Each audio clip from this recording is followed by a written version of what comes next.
Hello students, कैसे हो आप सब लोग। उम्मीद करता हूँ सब लोग बहुत अच्छे होंगे। मैं doctor Pawan Oberoi, former principal of Vidyottama PG college Khatauli, district Muzaffarnagar. Students देखिए, मैंने आपको पिछली वीडियो में यूपी पुलिस कांस्टेबल की जो भर्ती परीक्षा हुई थी 28 जनवरी 2019 में फर्स्ट शिफ्ट में, तो मैं आपको उसके सामान्य ज्ञान और सामयिक विषय क्वेश्चन करा रहा था। तो चलिए स्टूडेंट्स, उससे आगे क्वेश्चन डिस्कस करते हैं। स्टूडेंट क्वेश्चन नंबर 31 से डिस्कस करते हैं। 30 क्वेश्चन तक मैं आपको जो है लास्ट वीडियो में डिस्कस कर चुका था।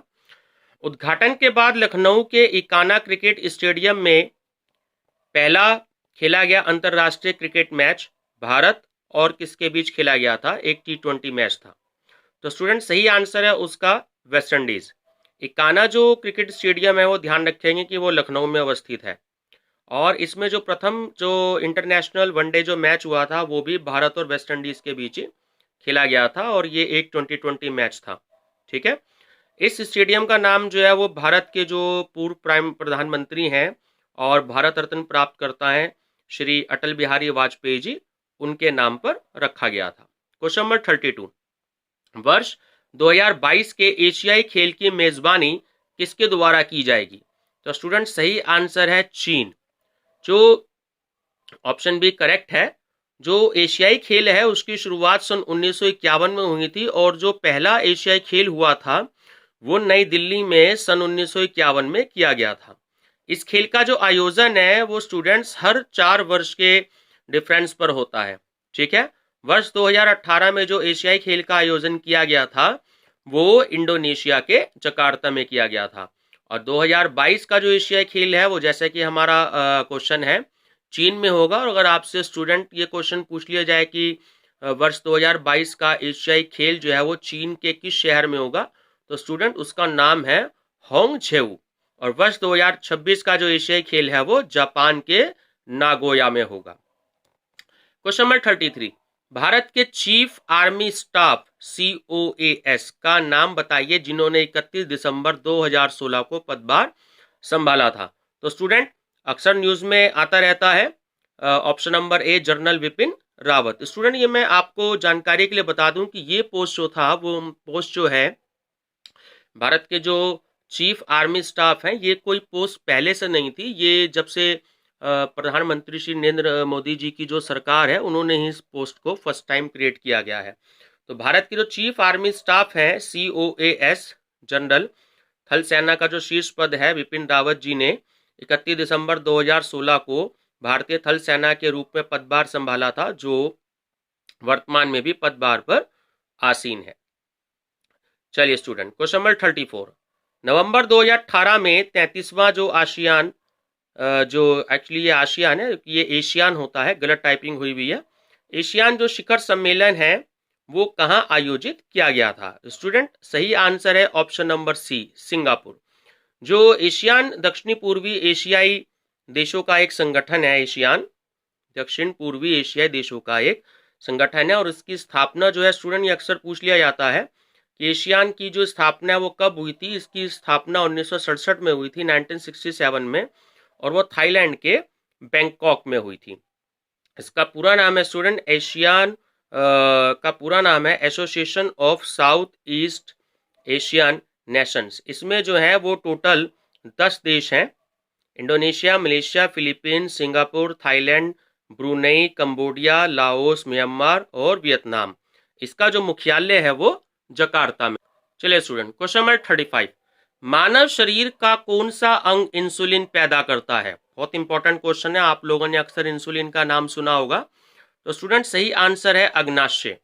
इंसुलिन जो होता है वो मानव शरीर के जो अग्नाशय हैं, जिसे हम इंग्लिश में पेनक्रियाज बोलते हैं, के अंत्यस्रावी भाग में लैंगरहैंस की दीपिकाओं की वीटा कोशिकाओं से स्रावित होता है। इंसुलिन एक्चुअली जो एक हार्मोन्स होता है और इसकी कमी से मनुष्य को डायबिटीज की बीमारी हो जाती है। आप अक्सर सुनते हैं कि इसको किसी को डायबिटीज हो गई, शुगर हो गई, तो वो इसी इंसुलिन की कमी की वजह से होती है। चलिए क्वेश्चन नंबर 36, निम्नलिखित में से कौन सा तत्व एक अधातु है जो कक्षीय तापमान पर द्रव्य अवस्था में रहता है। स्टूडेंट सही आंसर है इसका option number C, sorry option number B, bromine. Bromine actually एक ऐसा अधातु होता है जो कक्षीय तापमान पर हमेशा एक द्रव को इंग्लिश में लिक्विड कहते हैं, तो वो केवल लिक्विड अवस्था में रहता है। इसका जो यूज है वो फोटोग्राफी प्लेट और कागज बनाने में किया जाता है। पारा जो होता है, जिसे हम इंग्लिश में मरकरी बोलते हैं, तो एक ऐसी धातु होता है जो कक्षीय तापमान पर हमेशा द्रव की अवस्था में रहता है। और जो पारा का उपयोग है एक्चुअली थर्मामीटर, बैरोमीटर और मैनोमीटर में होता है। एक्चुअली जब हम बुखार नापते हैं अपना कि हमें बुखार हो जाता है, तो जो थर्मामीटर होता है उसमें पारा होता है। क्वेश्चन नंबर 37, निम्नलिखित में से किस तत्व का परमाणु जो त्रिज्या होती है वो सबसे छोटी होती है? तो स्टूडेंट सही आंसर है इसका क्लोरीन। क्लोरीन जो होता है एक्चुअली एक ऐसा रासायनिक तत्व होता है जिसकी परमाणु संख्या जो है वो 19 है। स्टूडेंट ये भी क्वेश्चन पूछ लिया जाता है एग्जाम में। तो इसकी जो परमाणु संख्या होती है क्लोरीन की वो होती है 19, और सामान्य ताप और दाब पर क्लोरीन गैसीय अवस्था में पाई जाती है। Question number 38, CH3 COO CH2 CH3 ये किसका फार्मूला होता है स्टूडेंट केमिस्ट्री के हिसाब से? तो स्टूडेंट ये जो है ये एथिल इथोनेट का फार्मूला है, आप सब याद रखिएगा। एथिल इथोनेट का ये जो रासायनिक फार्मूला है, इसका जो एक्चुअली यूज होता है वो गोंद में नेल पॉलिश रिमूवल में एक्चुअली किया जाता है। ठीक है, आगे देखिए नीचे मैंने जो है ब्यूटानोइक अम्ल सूत्र का भी फार्मूला दे रखा है C4H7O2। ठीक है स्टूडेंट, जो आपको ऑप्शन में दूसरे दे रखे हैं। और पोपेनोइक जो एसिड होता है उसका फार्मूला होता है CH3CH2COOH। क्वेश्चन नंबर 39, निम्नलिखित में से इसमें प्रश्न में 4 आपको ऑप्शन दिए गए हैं और दिए गए शब्द के लिए सही समास वाला विकल्प आपको पहचानना। चलिए स्टूडेंट, ये देखिए ये आपको 4 ऑप्शन दे रहा है, बहुत ध्यान से आप देखें। अगर हम बात करें कि जो सही आंसर है इसमें है आपका ऑप्शन नंबर सी, चक्रधर चक्र धारण किया है। जिसने चक्रधर शब्द का सही समास वाला विकल्प किया है। एक्चुअली जो चक्रधर है इसमें बहुब्रीहि समास है, और ये जो चक्र आपको पता होगा ये भगवान विष्णु के पास में होता है, तो ये भगवान विष्णु जी के लिए यूज होता है। क्वेश्चन नंबर 40, देखिए फिर से कह रहा है कि इसमें 4 आपको विकल्प दिए गए हैं, उस विकल्प का हमें चयन करना है जो शब्द या वाक्य सबसे अच्छा एक शब्द विकल्प वाला है। रात में घूमने वाला। ठीक है, देखिए जो रात में घूमता है एक्चुअली रात का दूसरा पर्यायवाची शब्द क्या है? निशा होता है। तो जो रात में घूमने वाला जो होता है वो निशाचर कहलाता है। ठीक है, और जो दूसरे हैं आपको पता है अजर जो होता है वो कभी बूढ़ा नहीं होता। क्वेश्चन नंबर 41, निम्नलिखित प्रश्न में 4 विकल्प दिए गए हैं जिसमें से एक शब्द के लिए आपको एक अनेकार्थी शब्द का अर्थ है। ठीक है, उस शब्द को चुने। मुद्रा, जिसे हम इंग्लिश में मनी कहते हैं। देखिए सही आंसर है रूप। मुद्रा का अनेकार्थी जो शब्द है वो रूप होता है, और रूप के अतिरिक्त जो बनावट है, आकार है, वो भी मुद्रा के ही अनेकार्थी शब्द होते हैं। क्वेश्चन नंबर 42, देखिए इसमें भी आपको 4 ऑप्शन दिए गए हैं, आपको सही कर्ता कारक को इसमें पहचानना है। रोहन ने हॉकी खेली। ठीक है, अब इसमें देखिए सही जो आंसर है कर्ता, देखिए कह रहा है कर्ता कारक जिस रूप से क्रिया करने वाले क्रिया के करने वाले का बोध होता है वही कर्ता कारक होता है। अब यहाँ रोहन है, रोहन ने हॉकी खेली, तो जो कर्ता कारक है वो रोहन है, इसलिए जो आपका ये आंसर है ऑप्शन नंबर ए रोहन बिल्कुल ठीक है। क्वेश्चन नंबर 43, नीचे दिए गए प्रश्न का सही विकल्प कर्ता का क्या अर्थ है? तो देखिए इसमें ये जो आपको दे रहा है ऑप्शन कर्ता का क्या अर्थ है, कर्ता का मतलब है जो कि कोई कार्य करता है। तो सही ऑप्शन है स्टूडेंट्स जो कार्य करे, ऑप्शन नंबर बी।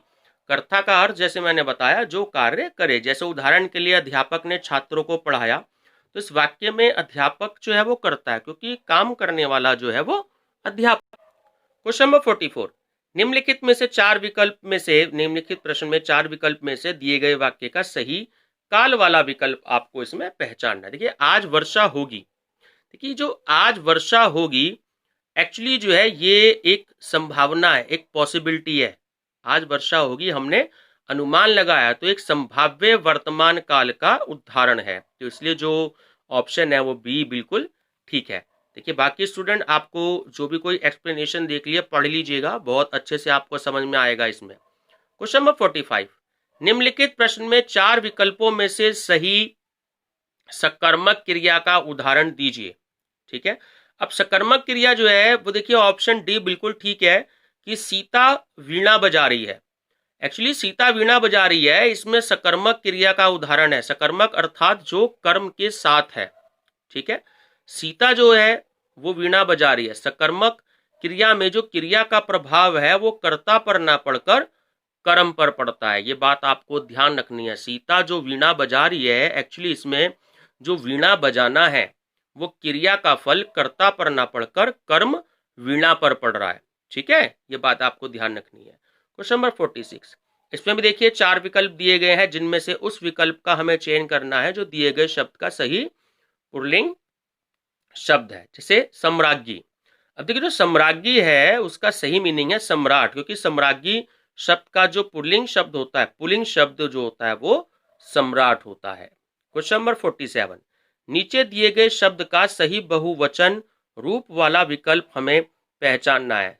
देखिए चिड़िया बहुत आसान है, क्योंकि जो चिड़िया शब्द है वो बहुवचन रूप जो होता है चिड़िया का वो चिड़िया होता है। देखिए अंक की बिंदी का अंतर है, तो ऑप्शन नंबर ए जो है वो बिल्कुल ठीक है। क्वेश्चन नंबर 48, निम्नलिखित प्रश्न में 4 विकल्पों में से उस सही विकल्प का चयन करें जो वर्ण स्वर की सहायता से बोले जाएं, उन्हें क्या कहा जाता है। स्टूडेंट इसका जो सही आंसर है वो ऑप्शन नंबर बी है, व्यंजन।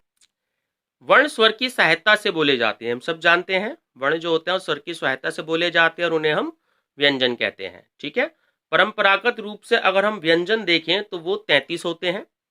ठीक है, और जो द्विगुण व्यंजन है डे ड़ को अगर जोड़ दिया जाता है तो उसकी संख्या 35 हो जाती है। ठीक है स्टूडेंट, इंपॉर्टेंट क्वेश्चन है, 33 और 35 वाला एग्जाम में क्वेश्चन आता है। क्वेश्चन 49, निम्नलिखित में से 4 विकल्पों में से उस सही विकल्प का चयन करना है जो बताता है कि व्यंजन को स्वर रहित दिखाने के लिए किस चिन्ह का उपयोग किया जाता है। तो देखिए स्टूडेंट्स ये एक्सप्लेनेशन मैंने बहुत डिटेल में दी है, क्योंकि ज्यादा लेंदी हो जाएगी एक्सप्लेनेशन, आप इसमें देख सकते हैं। तो इसका सही आंसर है हलंत। ठीक है, व्यंजन को स्वर रहित दिखाने के लिए हम क्या करते हैं, हलंत चिन्ह का उपयोग करते हैं। जैसे देखिए यहाँ एग्जाम्पल दिया है कै के नीचे ये जो तिरछी आपको निशान है ये हलंत नजर आ रहा है, तो कै प्लस ए ये हो गया पूरा हमारा कै, और च नीचे हलंत है प्लस है इक्वल टू च।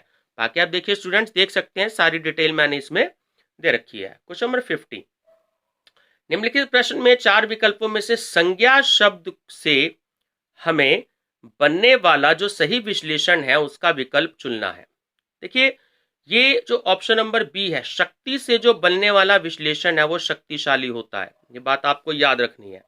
शक्ति शब्द से एक्चुअली जो विश्लेषण बनता है शक्तिशाली है, क्योंकि विश्लेषण जो होता है वो शब्दों की रचना संज्ञा सर्वनाम और क्रिया शब्दों से की जा सकती है। ठीक है स्टूडेंट्स, ये देखिए नीचे बहुत ज्यादा एक्सप्लेन कर रखा है, तो आप डिटेल में इसको देख सकते हैं। वीडियो बहुत लंबी हो जाती है तो इसलिए ज्यादा से ज्यादा क्वेश्चन मेरी डिस्कस करने की कोशिश रहती है। क्वेश्चन नंबर 51, निम्नलिखित प्रश्न में दिए गए विकल्पों में से रेखांकित शब्द के आधार पर सर्वनाम के सही भेद को हमें पहचानना है। ठीक है, कोई आपसे मिलने आया है। ठीक है, चारों स्टूडेंट्स ये ऑप्शन देख लीजिएगा। स्टूडेंट देखिए इसमें जो ऑप्शन ए है वो बिल्कुल करेक्ट है, अनिश्चयवाचक सर्वनाम। कोई आपसे मिलने आया है, इसमें रेखांकित शब्द जो है वो अनिश्चयवाचक सर्वनाम है। ठीक है, जिस सर्वनाम में किसी निश्चित वस्तु या व्यक्ति का बोध न हो उसे अनिश्चयवाचक सर्वनाम कहते हैं। जैसे कोई या कुछ, या उदाहरण दे सकते हैं कि ऐसा ना हो कि कोई आ जाए। स्टूडेंट ये एक्चुअली हिंदी का क्वेश्चन है, तो थोड़ी सी आपको अपने जो हिंदी की ग्रामर है वो भी थोड़ी सी स्ट्रॉन्ग करनी पड़ेगी, क्योंकि हिंदी के काफी क्वेश्चंस आते हैं। तो क्वेश्चन 52, अयोध्या सिंह उपाध्याय हरियोज जी की प्रसिद्ध रचना कौन सी है। तो स्टूडेंट ऑप्शन नंबर बी है प्रिय प्रवास। इसमें से देखिए किसी ना किसी एक रचनाकार का जो आंसर है वो जरूर आता है आपको एग्जाम में। प्रिय प्रवास एक्चुअली आधुनिक हिंदी साहित्य का जो है प्रथम सफल महाकाव्य माना जाता है, जो कि 17 भागों में विभक्त है। तो यहाँ पर आपको 17 जो भाग हैं वो भी आपको ध्यान रखना है। क्वेश्चन नंबर 53, निम्नलिखित प्रश्न में 4 विकल्पों में से सही विकल्प का चयन करना है, जो बताता है कि फणीश्वर नाथ रेणु द्वारा रचित उपन्यास कौन सा है। स्टूडेंट बहुत ही पॉपुलर था ये, आपको याद रखना है, मैला आंचल। ठीक है, काफी सारा इसके बारे में ये जो नीचे एक्सप्लेनेशन देखिए दी है कि जो उपन्यास है मैला आंचल, ये फणीश्वर नाथ रेणु जी ने इसको तैयार किया था, और ये हिंदी का श्रेष्ठ और सशक्त एक आंचलिक उपन्यास है। जो हिंदी के स्टूडेंट है एक्चुअली, जिन्होंने बीए एमए में हिंदी पढ़ी होगी, तो वो बहुत अच्छे से इसको जानते हैं। इसकी जो पब्लिकेशन है वो राजकमल प्रकाशन है। चलिए स्टूडेंट्स, क्वेश्चन नंबर 54, निम्नलिखित प्रश्न में से 4 विकल्पों में से उस सही विकल्प का चयन करना है, जो यह बताता है कि इनमें से कौन सी मीराबाई द्वारा रचित रचना नहीं है। तो स्टूडेंट जो बी ऑप्शन है वो बिल्कुल करेक्ट है, गीत गोविंद। एक्चुअली जो गीत गोविंद है वो जयदेव जी की काव्य रचना है, जिसमें श्री कृष्ण और राधा रानी के प्रेम का वर्णन है। ठीक है, और जो राग गोविंद है, राग सोरठ के पद है, और जो वैदेही वनवास है वो मीराबाई द्वारा रचित कृतियां हैं। स्टूडेंट क्वेश्चन नंबर 58 है, आगे के पैराग्राफ जो है वो नेक्स्ट वीडियो में मैं आपको जो है वो स्टडी कराऊंगा, क्योंकि इसमें पैराग्राफ जो है वो बहुत ज़्यादा लेंदी है, फिर वीडियो ज़्यादा बड़ी हो जाएगी। तो लास्ट क्वेश्चन इस वीडियो का है कि माखनलाल चतुर्वेदी को किस रचना के लिए साहित्य अकादमी पुरस्कार दिया गया था। तो सही ऑप्शन है स्टूडेंट हिम्मत रंगिनी। जो माखनलाल चतुर्वेदी जी को काव्य संग्रह जो है वो हिम्मत रंगिनी के लिए वर्ष 1955 में साहित्य अकादमी द्वारा दिया गया था, और ये भारत के बहुत ही ख्याति प्राप्त कवि थे, लेखक थे और पत्रकार थे, जो सरल भाषा और ओजपूर्ण भावनाओं के अनूठे रचनाकार थे। तो स्टूडेंट इससे आगे के क्वेश्चन जो है वो मैं अपनी नेक्स्ट वीडियो में आपसे डिस्कस करूंगा, क्योंकि आगे पैराग्राफ भी है और पैराग्राफ पे डिपेंड इसमें जो है 4-5 क्वेश्चंस आते हैं, तो उसमें स्टडी करने में टाइम लग जाता है। तो स्टूडेंट्स वीडियो पसंद आई हो तो लाइक शेयर और सब्सक्राइब आप जरूर करिएगा। मेरा नंबर है 8057185980, और मेरा चैनल का नेम है study with doctor Pawan Oberoi. Students आपका बहुत अच्छा रिस्पांस मिल रहा है, बस ऐसे ही आप जो है मोटिवेशन मुझे भी देने के लिए लाइक शेयर और सब्सक्राइब जरूर करते रहें। Thank you students.